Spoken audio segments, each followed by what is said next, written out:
इस कार्यक्रम के पुण्यार्जक हैं श्री रमेश सरावगी, श्रीमती किरण सरावगी, श्रीमती जयश्री सरावगी, श्री अनिल सरावगी, श्री ऋषभ कुमार सरावगी, श्रीमती ऋषा सरावगी, श्री मयंक सरावगी, श्रीमती शैली सरावगी, श्री उमंग सरावगी, कुमारी पल्लवी सरावगी एवं शुभम सरावगी।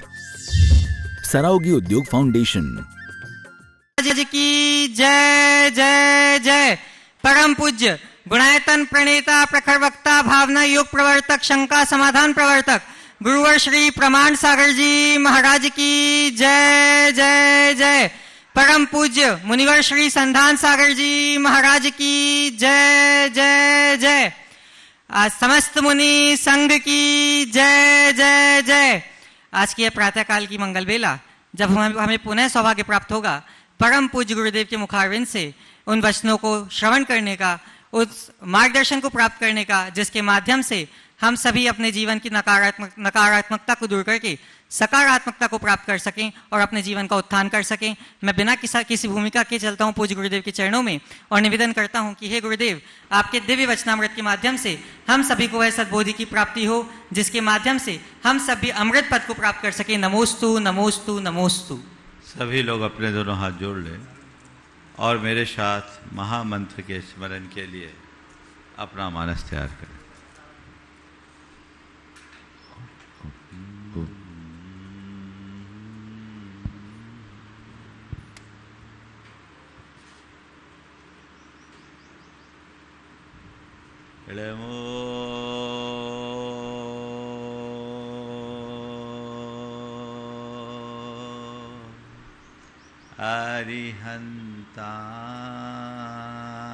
अरिहन्ताणं नमो अरिहन्ताणं नमो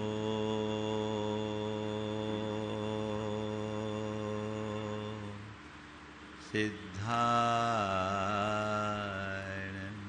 नमो सिद्धाणं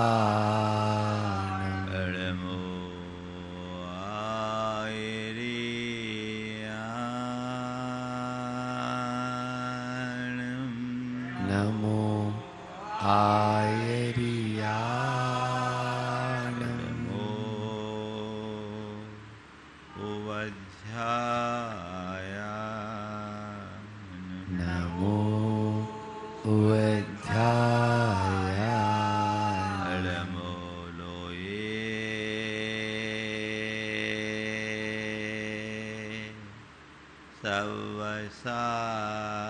सवसाहुनं नमो लोये सवसाहु एसो पंच हड़मोयारो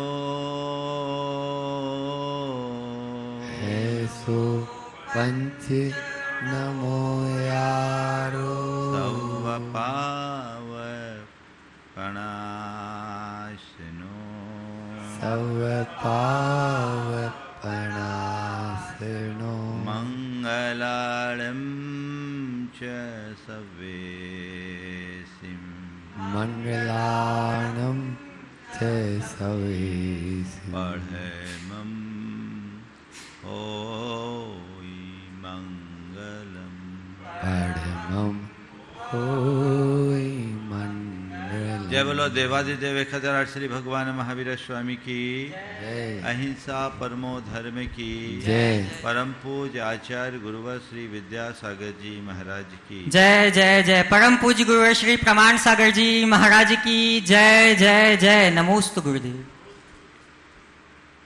एक बार एक व्यक्ति के ऊपर किसी साधु की बड़ी कृपा हुई और उन्होंने उसे एक पारसमणि दिया और कहा इसे ले जाओ, कल सूर्यास्त तक का टाइम मैं तुम्हें देता हूं। ये बेशकीमती पारसमणि है, इससे तुम जितना चाहो लोहे को सोना बना सकते हो। बड़ा खुश हुआ। संत की कृपा और जन्म जन्म के दारिद्र्य को दूर करने का शुभ अवसर। घर आके सोया, रात भर सपने में खोया रहा। उसे लगा कि मैं तो अपने घर लोहे का पहाड़ खड़ा कर दूंगा और एक स्पर्श में मेरे घर सोने का पहाड़ बन जाएगा। सुबह हुई, योजना के अनुसार सुबह से उसे लोहा इकट्ठा करना था। कहा अभी तो पूरा दिन है, सूर्यास्त तक का समय है, थोड़ी देर में लोहा उठा लाऊंगा किसी कबाड़ी के यहां से और एक पल में लोहा सोना हो जाएगा। अभी से जाके क्या करता हूं, थोड़ा और विश्राम कर लूं, थोड़ा और सो लूं, थोड़ा और सो लूं। वो सोया, काफी देर बीत गए, उसे नींद लग गई और सपनों में खोता रहा। वो एक ऐसी स्वर्ण नगरी में खो गया जहां सब कुछ सोने सोने का ही दिखा। उसकी आंखें खुली, घड़ी देखा, अब तो सूर्यास्त होने को है। भागा, लोहा इकट्ठा करके घर की ओर आने को था। सोचा मैं घर आऊं, घर नहीं पहुंच पाया। उससे पहले वो साधु मिल गए। साधु मिल गए, बोले बच्चा मेरी पारसमणि वापस दे, बच्चा मेरी पारसमणि वापस दे। बोले गुरुदेव मैं तो अभी कुछ कर ही नहीं पाया, मुझे एक दिन की मोहलत और दो, एक दिन का अवसर और दो,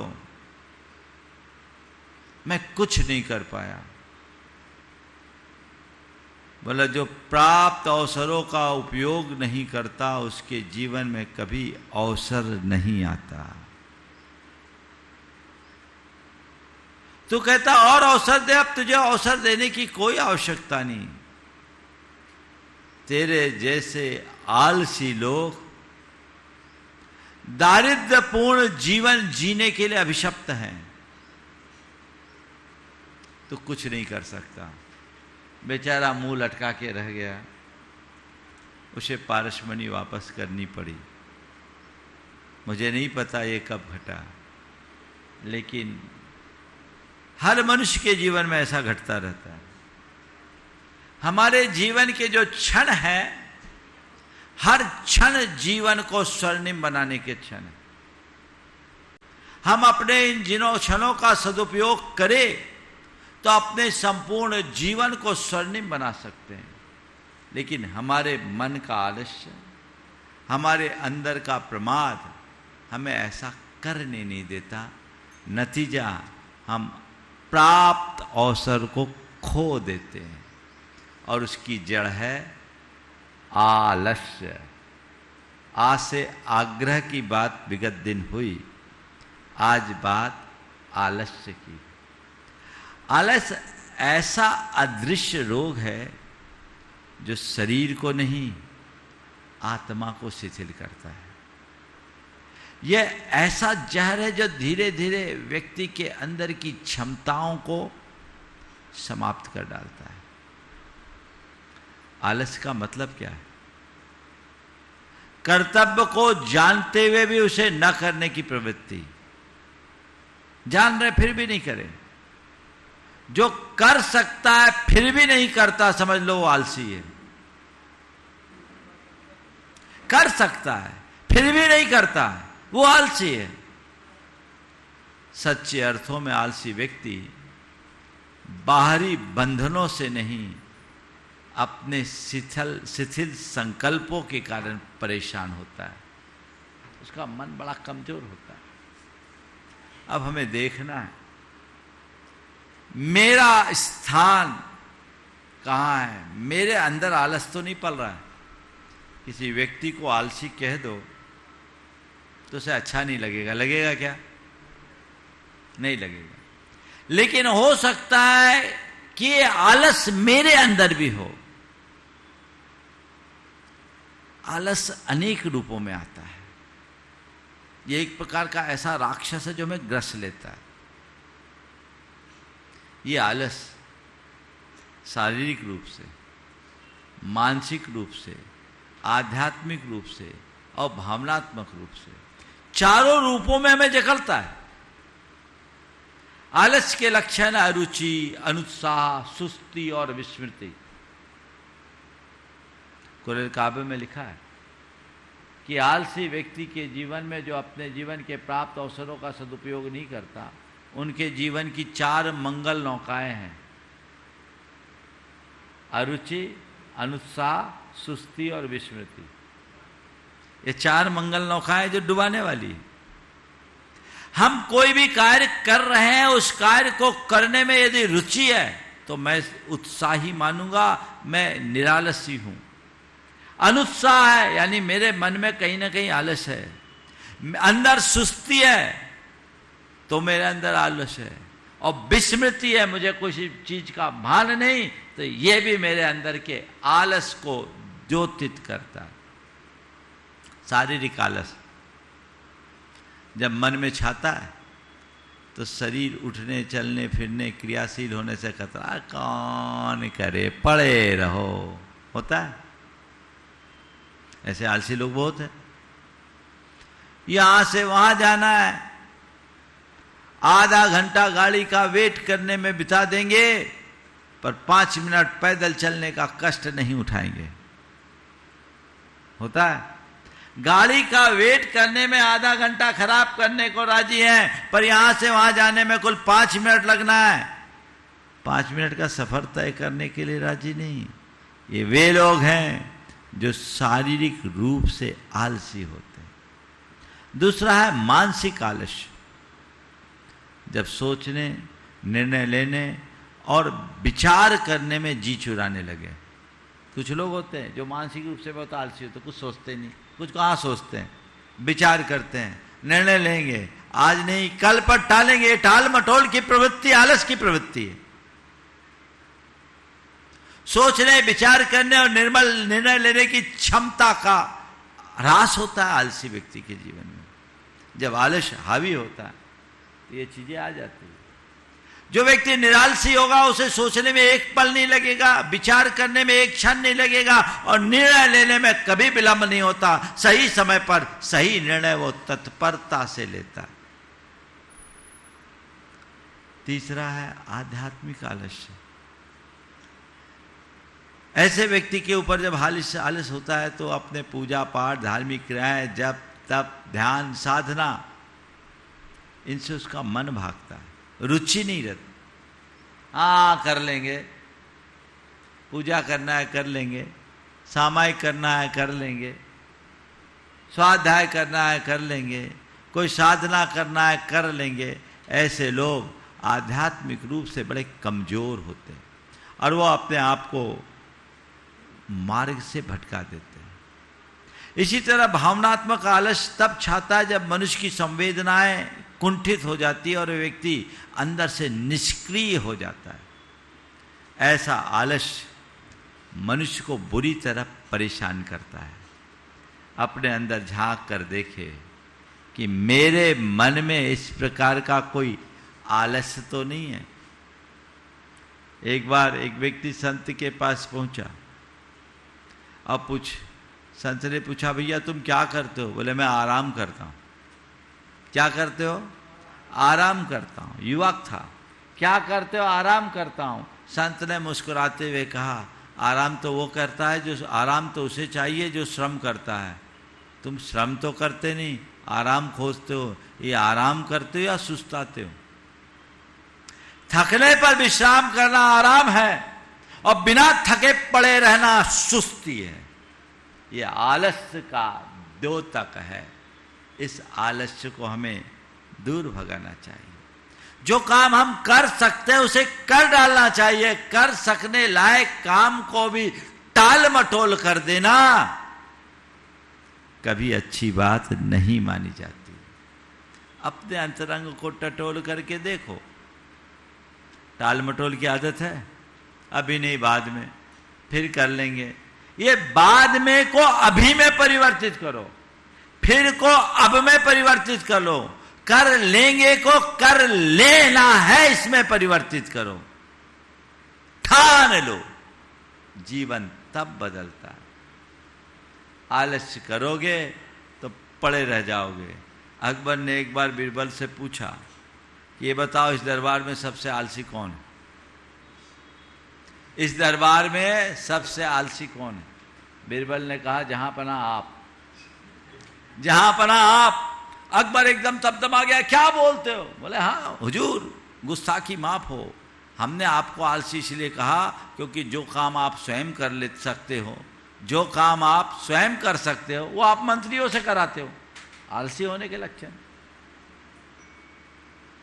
दूसरों पर टालना, दूसरों पर सौंपना, ये हमारे जीवन की बड़ी दुर्बलता है। हमें ऐसी दुर्बलता से अपने आप को मुक्त करने की जरूरत है।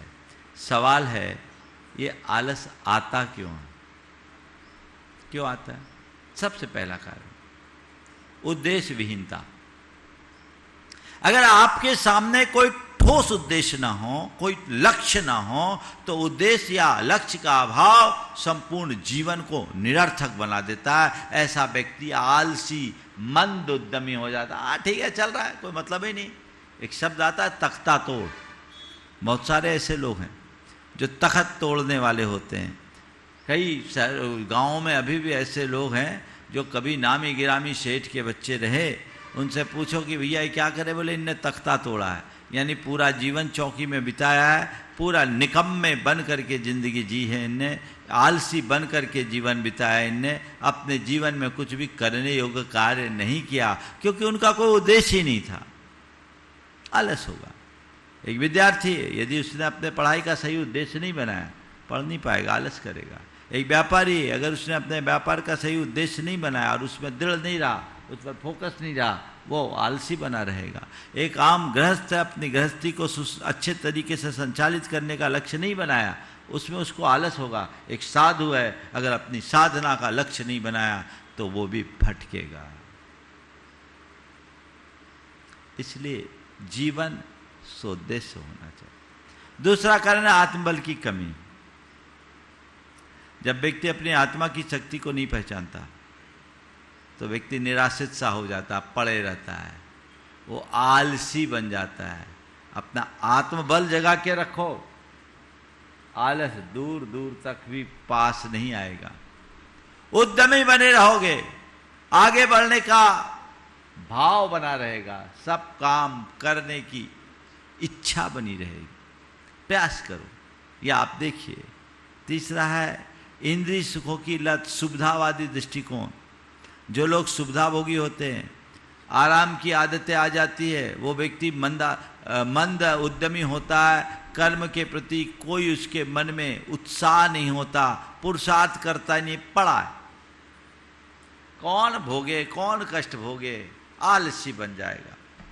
तो ज्यादा सुविधा भोगी बनोगे तो आलसी बनोगे, कष्ट सहिष्णु बनोगे, उद्यमी बनोगे तो उत्साहित बने रहोगे और आगे चलोगे। और फिर चौथा है नकारात्मक लोगों की संगति। नकारे व्यक्ति, आलसी व्यक्तियों के साथ रहने वाले भी खुद आलसी हो जाते। तो ये जो कारण है जो मनुष्य को आलसी बनाते, ऐसे व्यक्ति को कुछ भी कहो बहाना बना देगा, कुछ भी कहो बहाना बना देगा, खुद नहीं करेगा।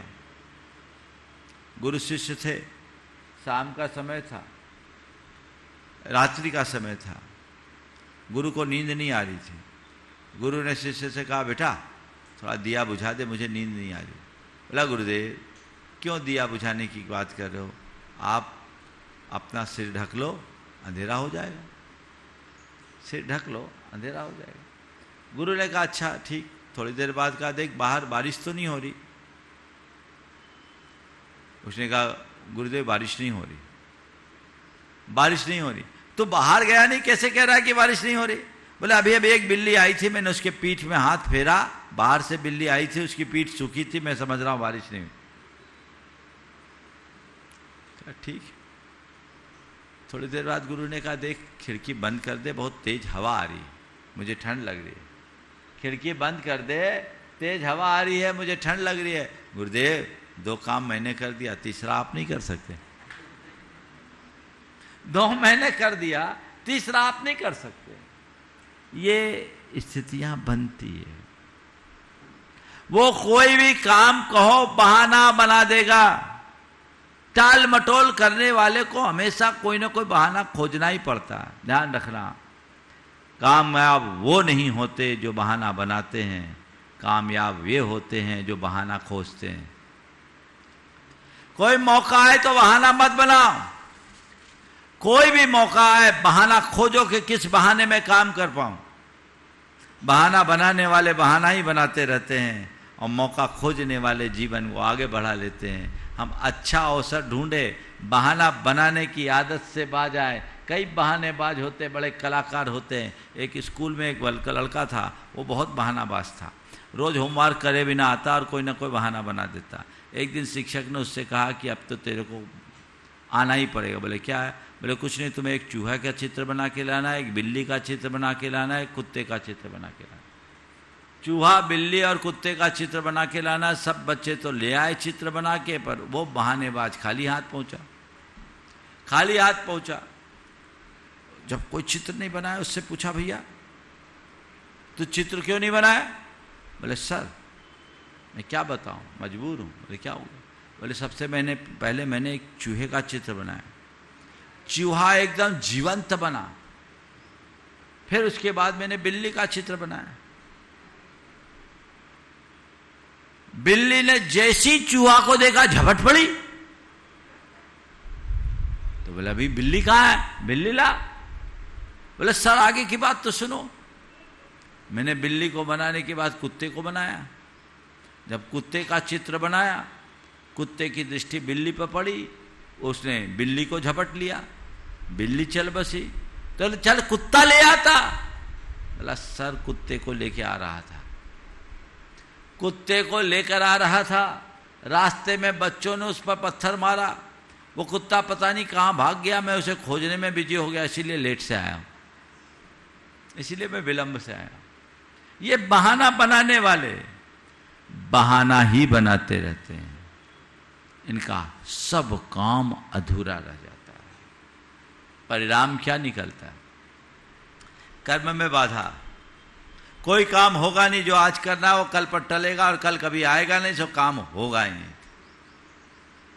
टलता जाएगा, टलता जाएगा, टलता जाएगा, अंत में सब छूट जाता है। क्योंकि जो वर्तमान का सही उपयोग नहीं करता, उसका भविष्य कभी अच्छा नहीं होता। हमारे भविष्य का निर्धारण तो हमारा वर्तमान क्षण करता है। आलस छोड़कर उद्यमी बनो, तब कहीं आगे बढ़ सकोगे। एक आदत डालिए कि आज का काम आज करना है, कल नहीं, और आज भी अब काम करके दम लेंगे।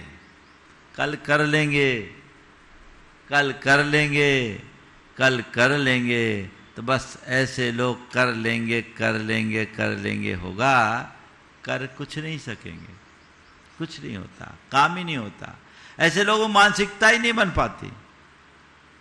ऑफिस जाना था, पत्नी ने कहा आज आपको ऑफिस नहीं जाना क्या? बोले नहीं आज मेरी मानसिकता नहीं है, मैंने लीव लगा दी।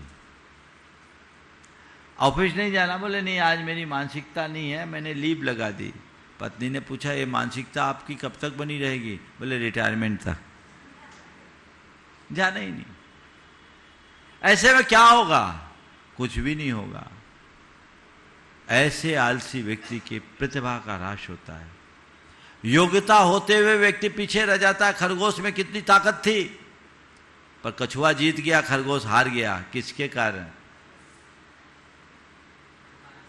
किसके कारण? आलस।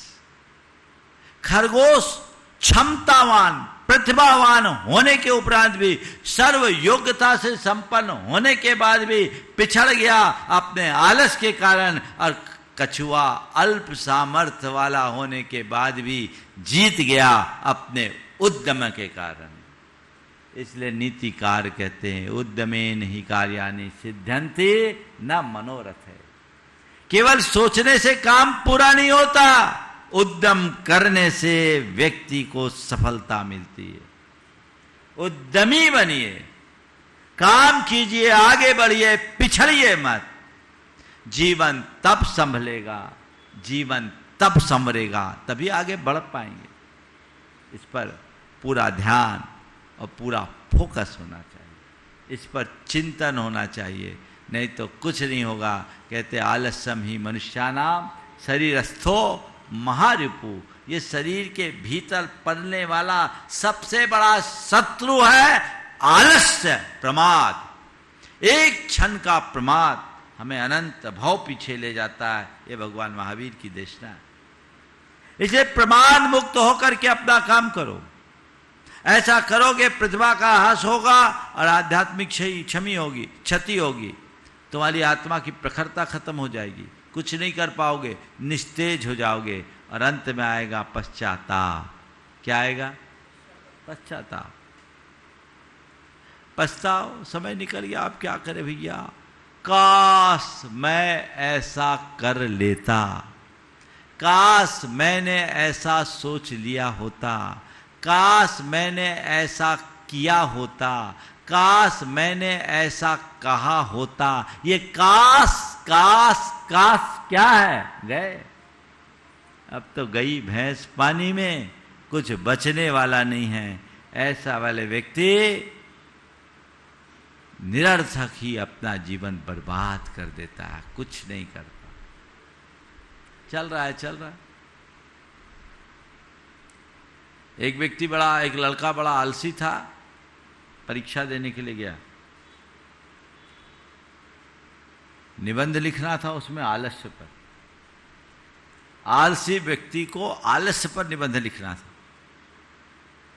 उसने 4 पन्ने खाली छोड़ दिए और 5वें में एक लाइन लिखा, इसी का नाम आलस्य है, इसी का नाम आलस्य है, अब कुछ नहीं करना।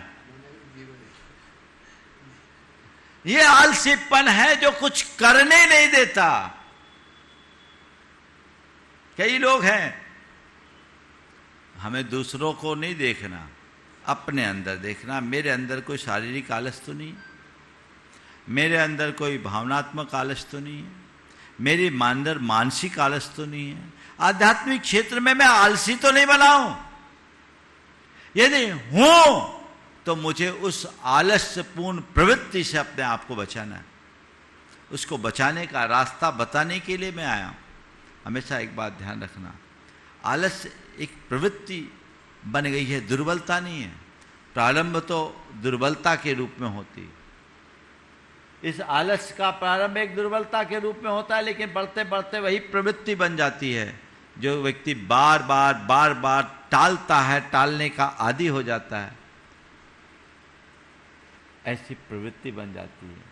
दुर्बलता तब होती है जब आदमी गिर जाए, और प्रवृत्ति तब बनती है जब व्यक्ति उठने की इच्छा न रखे। गिरना दुर्बलता और उठने की इच्छा न होना प्रवृत्ति है। इसलिए कभी भी आलस्य को छोटी बात न समझना। यह हमारी बहुत बड़ी बाधा है जो हमारे आत्म विकास में एक बड़ा अवरोध उत्पन्न करती है। इस बाधा का निवारण होना चाहिए। चाह करके भी लोग इन चीज़ों से जकड़े रहते हैं, और आज की नई पीढ़ी में ये आलस कुछ ज़्यादा दिखता है। खासकर ऐसे लोगों में, बाकी कामों में फिर भी उत्साह दिख जाए, धर्म और परमार्थ के कार्यों में ऐसे लोग बड़े आलसी बन करके जीते हैं, और ये आलस्यपूर्ण प्रवृत्ति पूरे जीवन को बर्बाद करती है। हमें इसे दूर करना है। अपने आप को आगे बढ़ाने के लिए सदैव तत्परता दिखानी चाहिए, सोचना चाहिए। आलसी लोग होते हैं, अवसर खोने के बाद जागते हैं। एक के घर एक चोर घुसा, पत्नी जाग गई, उसने पति को जगाया, उठो जी, ऐसा लगता है चोर आ गए। हाँ उठता हूँ। देखो चोर घर में घुस गए, उठ जाओ। हाँ उठता हूँ। देखो चोर अपने कमरे में घुस गए हैं और उन्हें सेफ को खोल लिया है, सारी ज्वेलरी इकट्ठे कर रहे हैं, आप उठ जाओ। तिने कहा उठता हूँ। थोड़ी देर बाद कहा, उनने सारे ज्वेलरीज को और अपने कीमती सामानों को एक पोटली में बांध लिया, भागने की तैयारी में। अभी भी उठ जाओ, जाग जाओ, पड़ोसियों को जगा दो, तो हम उन्हें बचा सकते हैं। कहा उठता हूँ। तब तक चोर सामान लेकर के निकल गए। पति उठा, बोले क्या बोल रही थी? बोले अब आप सो जाओ, अब सो जाओ, मौका निकल गया, अब करने के लिए कुछ भी नहीं बचा। सवाल है इस आलसी प्रवृत्ति से हम बचे कैसे? अपने अंदर के आलस को तो हम समझते हैं, हर व्यक्ति में किसी न किसी प्रकार का आलस्य है। उस आलस्य से बचने के लिए मैं 4 बातें कहूंगा। सबसे पहली बात, लक्ष्य का निर्धारण करें। हर दिन के लिए एक छोटा सा उद्देश्य बनाए, आज मुझे ये करना है, और जो आज के दिन के लिए मैंने काम तय किया है वो काम मुझे करके ही दम लेना है। एक उद्देश्य, आज के दिन में मुझे ये करना है, आज मुझे सुबह से प्रवचन सुनने जाना है तो जाना है। कई लोग होते हैं प्रवचन के लिए सुनते तैयार होते हैं, अब चलो लेट हो रहे हैं, यहीं टीवी पे सुन लेंगे। और टीवी पे क्या सुनते हैं? टीवी पे सुनते सुनते बातें भी करते हैं। कई लोग मोबाइल पे सुनने की बात करते हैं, तो उस समय 4 कार्यक्रम एक साथ चलते रहते हैं। ये बताओ, सामने बैठ के सुनने का जो आनंद है वो दूर बैठ के है क्या? लेकिन आलसी लोग वहीं पड़े। अरे भैया, आलस छोड़ के आओ, आनंद लो। जब झरना पास में बह रहा है तो फिर तुम सप्लाई का पानी क्यों पी रहे हो? ये तो तब के लिए है जब पहुंच पाना असंभव है, लेकिन संभव होने के बाद भी असंभव कर दोगे तो गड़बड़ है। उद्देश्य के अनुरूप कार्य करो। जो हमने एक उद्देश्य बना लिया, लक्ष्य बना लिया, जो लोग बनाए बैठे, एक दिन नागा नहीं होता, टाइम पर पहुंचते, दूर दूर से आते हैं, 20-20 किलोमीटर से भी आ रहे हैं। क्या है? जब हमारे सामने कोई उद्देश्य होता है तो सारी बातें गौण हो जाती। आज ये काम करना है, कल के लिए मेरा ये काम है, ये टास्क है, ये मुझे करना ही है। दूसरी बात, नियमित दिनचर्या बनाएं। समयबद्ध जीवन हमेशा शिथिलता से मुक्त होता है।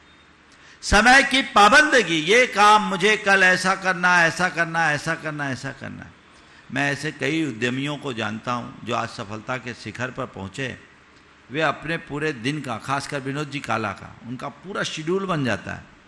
वो रोज बना के चलते हैं और उसी अनुरूप अपना काम करते हैं। पूरे दिन अपने आप को इस उम्र में भी व्यक्ति व्यस्त रहता है, तो उससे समय का पूरा सदुपयोग होता है, आलस नहीं आता, आदमी काम कर पाता है। एक्चुअल में व्यक्ति काम से नहीं थकता, व्यर्थ के कामों से थकता है, व्यर्थ के कामों से थकता है।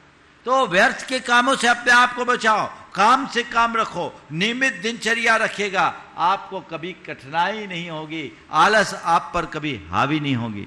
और फिर प्रेरक लोगों के साथ रहो, अच्छी प्रेरणा दे, जो तुम्हारे अंदर उत्साह का संचार करे, जिनके साथ रहने से तुम्हारी चेतना जागे, जिनके साथ रहने से तुम्हारे अंदर की उमंग उत्पन्न हो, जिसके साथ रहने से तुम उद्देश्यों से अनुबंधित रह सको, जो तुम्हें निरालसी बनने की प्रेरणा दे, उनके साथ रहो। जैसों के साथ रहोगे वैसे ही बन जाओगे। कई आलसी निकम्मे ऐसे होते, कोई काम की नहीं रहते, निठल्ले पड़े रहते। ये निठल्लापन कभी उचित नहीं होता। उद्यमी उत्साही लोगों के साथ रहो तो जीवन में आगे बढ़ोगे, नहीं तो बस पड़े रह जाओगे। कुछ ना कुछ करने की आदत होनी चाहिए। अभी कुछ लोगों का कहना है कोविड के दौर में वो एकदम निठल्ले हो गए। कोविड के दौर में 1-2 साल घर में बैठे, सब घर में ही बैठ गए, कुछ करने की इच्छा नहीं होती। एक ने कहा महाराज अब काहे को कुछ करना, व्यापार धंधा आप तो इतना है कि ज़िंदगी चल जाएगी। मैंने कहा ठीक है, व्यापार बंद कर दिया, अच्छा है, तुम दिन भर करते क्या? धर्मपत्नी ने कहा मोबाइल चलाते रहते। क्या कर रहे हैं? मोबाइल चलाते हैं। मोबाइल में क्या है? बोले महाराज जी बस लोगों से जुड़ते, फेसबुक इंस्टाग्राम में इधर उधर बातें चलते। ये क्या है? ये निष्क्रियता, ये अकर्मण्यता का उदाहरण है। अगर तुमने व्यापार व्यवसाय की निरर्थकता को समझकर अपने आप को उधर से दूर कर लिया, अच्छी बात है। ज़्यादा पूरा जीवन धन पैसा कमाने में गंवाना भी व्यर्थ है, लेकिन यदि वहाँ से समय बचाया तो अपना समय अपने आत्मा के कल्याण में तो लगाए होते। परमार्थ में लगाओ, पूजा भक्ति आराधना में लगाओ, समाज सेवा में लगाओ, कहीं लगाओ। निठल्ले क्यों बैठे हो? रिटायर हो गए, इसका मतलब अब कोई काम के नहीं बचे? या मुझे वो काम करना है जो मेरा असली काम है। असली काम में लगाओ रिटायरमेंट के बाद। व्यक्ति को निष्क्रियता नहीं सक्रियता से जुड़े रहना चाहिए, और ऐसा तभी होगा जब इस प्रकार की प्रेरणा देने वाले लोगों का साथ रखोगे।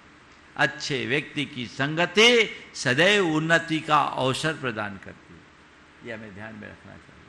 और चौथी बात, अपने शरीर का संचालन करे, थोड़ा घूमे फिरे, हाथ पैर चलाए, जिससे शारीरिक परिश्रम अच्छा होना है तो मानसिक ताजगी बनी रहेगी।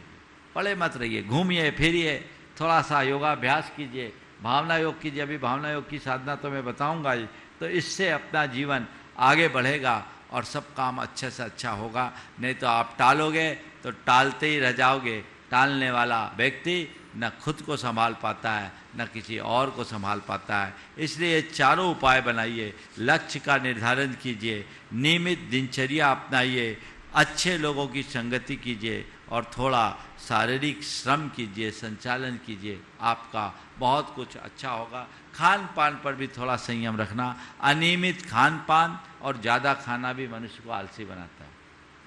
सीमित भोजन होना चाहिए, संतुलित भोजन होना चाहिए। ज़्यादा खाओगे मोटापा आएगा, और मोटापा आने के बाद अपने आप अपना ही शरीर अपने लिए बोझ बन जाएगा। हम कौन कर सकता है, कौन कर सकता है। ये सभी को मैं कहता हूँ, अपना वजन कम करना चाहिए, जीवन में वजनदारी बढ़ाना चाहिए। शरीर का वजन कम करो, वजनदारी का काम करो। लोग शरीर का वजन बढ़ा करके अब धरती का बोझ बढ़ा रहे हैं, उनके जीवन में कोई वजनदारी नहीं।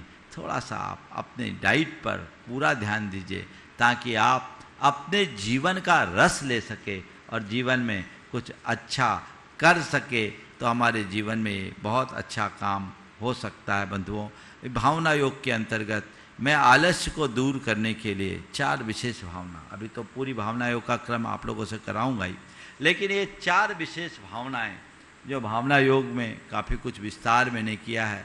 एक है प्रेरणा भावना, दूसरा स्वविचार भावना, तीसरा नवचेतना भावना और समर्पण साधना। ये भावना अपने अंतरंग में जगाइए। जब सुबह उठें तो अपने मन से कहें, मैं जागृत आत्मा हूँ, मेरा स्वभाव निरालस है, आलस से मेरी प्रकृति नहीं। और जब उठे तो अपने मन में ऐसी भावना जगाएं, मैं आत्मा हूँ, मैं कर्मयोगी हूँ, मुझे अपना कार्य करना है, मुझ में अनंत शक्ति है।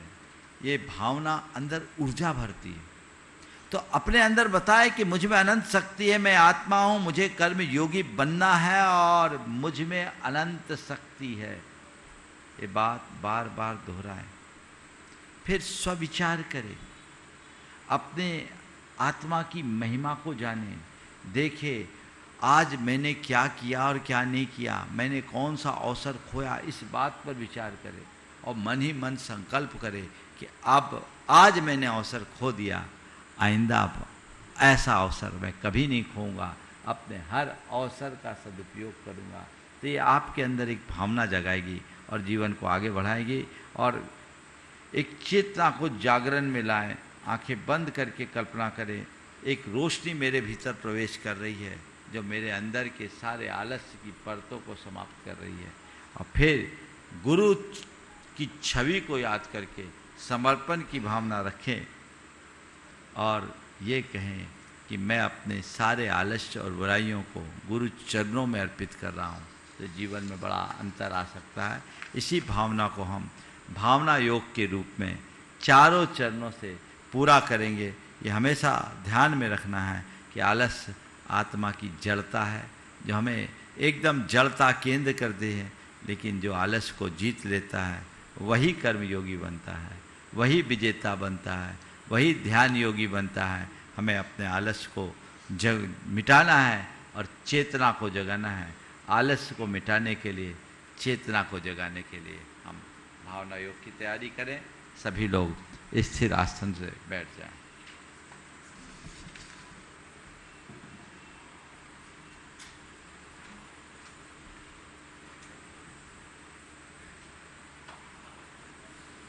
आती जाती सांसों को देखें,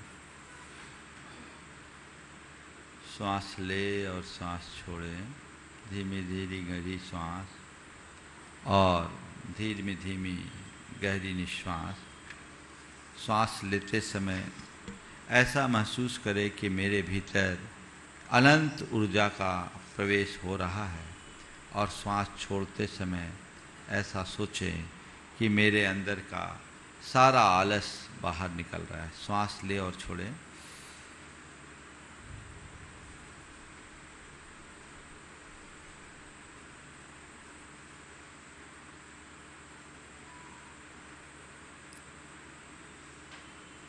प्रभु चरणों में आलस के निवारणार्थ हम प्रार्थना करें। दोनों हाथ जोड़ लें, नैनों को मूंद लें और अपने भीतर बैठे परमात्मा से निवेदन करें, हे प्रभु, हे प्रभु, मुझ में अनंत शक्ति है, मुझ में अनंत शक्ति है, परंतु मैं उसे पहचान न सका। मैं उसे पहचान न सका।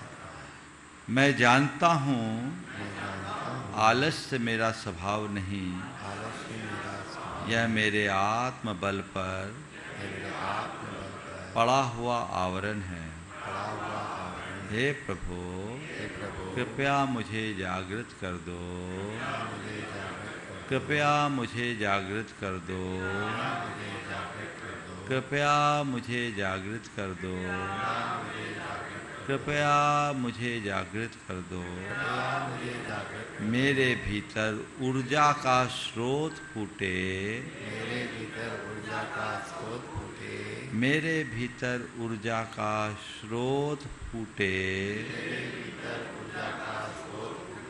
मेरे भीतर ऊर्जा का स्रोत फूटे, मेरे भीतर ऊर्जा का स्रोत फूटे। मेरे भीतर ऊर्जा का स्रोत फूटे। मैं अपने कर्तव्य को समझ सकूं, मैं अपने कर्तव्य को समझ मैं अपने कर्तव्य को समझ सकूं मैं अपने कर्तव्य को समझ सकूं और आलस्य को तजकर आलस्य को त्याग कर आत्म विकास के पथ पर बढ़ जाऊं। आत्मविकास के पथ पर बढ़ जाऊं। मैं अपने कर्तव्य को समझ सकूं मैं अपने कर्तव्य को समझ और आलस्य को छोड़कर और आलस्य को आत्म विकास के पथ पर आत्मविकास के पथ पर अग्रसर हो जाऊं। अग्रसर हो जाऊं। मैं जागृत आत्मा हूँ, मैं जागृत आत्मा हूँ। मैं जागृत आत्मा हूँ, मैं जागृत आत्मा हूँ। मैं जागृत आत्मा हूँ, मैं जागृत आत्मा हूँ। जागृतो हम, जागृतो हम जागृतो हम, जागृतो हम जागृतो हम, जागृतो जागृतो हम, जागृतो उद्यमशीलो हम। उद्यमशीलो मैं उद्यमशील हूँ, उद्यमशीलो हम, उद्यमशीलो हम उद्यमशीलो हम, उद्यमशीलो उद्यमशीलो हम, उद्यमशीलो हम। हे प्रभु, आज तक मैंने अनेक बार अपने कर्तव्यों को टाला। मैंने एक बार अपने कर्तव्य को टाला। मन ने कहा कल कर लेंगे, कल कर लेंगे, बाद में कर लेंगे, बाद में कर और लेंगे, उसकी बात मान ली। और उसकी बात मान ली। जीवन के अनमोल क्षण यूं ही व्यर्थ गए। जीवन के अनमोल क्षण जीवन के अनमोल क्षण यूं ही व्यर्थ गए। जीवन के अनमोल क्षण यूं ही व्यर्थ गए। यह मेरा दोष है, यह मेरा दोष है, यह मेरा दोष है। यह मेरा दोष है। मैं उसे स्वीकार करता हूँ, मैं उसे स्वीकार करता हूँ। मैं उसे स्वीकार करता हूँ। मैं उसे स्वीकार करता हूँ। मैंने आलस्य के कारण मैंने आलस्य के कारण अवसर खोया, अवसर खोया, आत्मानुशासन तोड़ा, आत्मानुशासन तोड़ा, समय का अपमान किया, समय का अपमान किया, गुरुवाणी की अवहेलना की। गुरुवाणी की अवहेलना की। इसका मुझे घोर पश्चाताप है। इसका मुझे घोर पश्चाताप मैं है। उसकी निंदा करता हूँ मैं उसकी निंदा करता हूँ और इन सब का और इन सब का मैं हृदय से प्रायश्चित करता हूँ। मैं हृदय से प्रायश्चित करता हे हूँ। प्रभु, हे प्रभु, मेरा ये दोष मिथ्या होवे, मेरा ये दोष मिथ्या होवे, मेरा ये दोष मिथ्या होवे। मेरा ये दोष मिथ्या होवे। तस्मिच्छामि दुक्कड़म, तस्मिच्छामि दुक्कड़म, तस्मिच्छामि दुक्कड़म।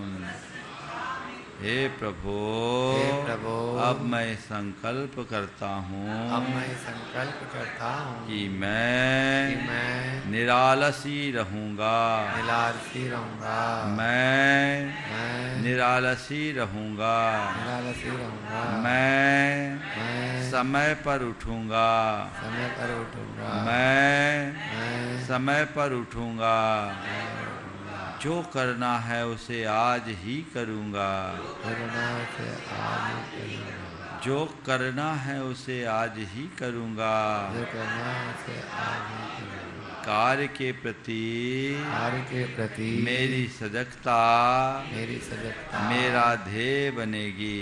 मेरा ध्येय बनेगी। मैं अपने कार्यों के प्रति मैं अपने कार्यों के प्रति सजग रहूँगा, सजग रहूँगा। मैं अपने कार्यों के प्रति सजग रहूँगा। जिसे टालता रहा हूँ टालता रहा उसे जरूर करूँगा, जरूर करूँगा। जिसे टालता रहा हूँ उसे टालता रहा हूँ उसे जरूर करूँगा। उसे जरूर करूँगा। अब मैं आलस्य से मुक्त होकर आलस्य से मुक्त होकर आत्म बल से चलूँगा। आत्मबल से चलूँगा। अब मैं आलस्य से मुक्त होकर आलस्य से मुक्त होकर आत्म बल से चलूँगा। आत्मबल से चलूँगा। अब मैं अब मैं आलस्य से मुक्त होकर आलस्य से मुक्त होकर आत्म बल से चलूँगा। आत्मबल से चलूँगा। मैं मैं आत्मा हूँ, आत्मा हूँ। मैं मैं आत्मा हूँ, आत्मा हूँ। मैं मैं आत्मा हूँ, आत्मा हूँ। मैं मैं आत्मा हूँ, आत्मा हूँ। मैं उद्यमशील हूँ, उद्यमशील हूँ। मैं उद्यमशील हूँ, उद्यमशील हूँ। मैं उद्यमशील हूँ, उद्यमशील मैं उद्यमशील हूँ, उद्यमशील मैं जागृत आत्मा हूँ, मैं जागृत आत्मा हूँ। मैं जागृत आत्मा हूँ, मैं जागृत आत्मा हूँ। मैं जागृत आत्मा हूँ, मैं जागृत आत्मा हूँ। मैं जागृत आत्मा हूँ, मैं जागृत आत्मा हूँ। मैं निरालसी हूँ, मैं निरालसी हूँ। मैं निरालसी हूँ, मैं निरालसी हूँ। निरालसो हम, निरालसो हम। निरालसो हम, निरालसो हम। निरालसो हम, निरालसो हम। निरालसो हम, निरालसो हम। उद्यमशीलो हम, उद्यमशीलो उद्यमशीलो हम, उद्यमशीलो उद्यमशीलो हम, उद्यमशीलो हम, उद्यमशीलो सततम सक्रियो हम। सतत सक्रियो हम। मैं सतत सक्रिय हूँ, मैं सतत सक्रिय हूँ। मैं सतत सक्रिय हूँ, मैं सतत सक्रिय हूँ। सततम सक्रियो हम, सततम सक्रियो हम। सततम सक्रियो हम, सततम सक्रियो हम। सततम सक्रियो हम, सततम सक्रियो हम, प्रबुद्ध चेतो हम, चेतो हम। प्रबुद्ध चेतो हम, प्रबुद्ध चेतो हम। मैं जागरूक आत्मा हूँ, मैं जागरूक आत्मा हूँ। मैं जागरूक आत्मा हूँ, मैं जागरूक आत्मा प्रबुद्ध हूँ। चेतो हम, प्रबुद्ध चेतो हम। प्रबुद्ध चेतो हम, प्रबुद्ध चेतो हम। जागृतो हम, जागृतो हम। जागृतो हम, जागृतो हम।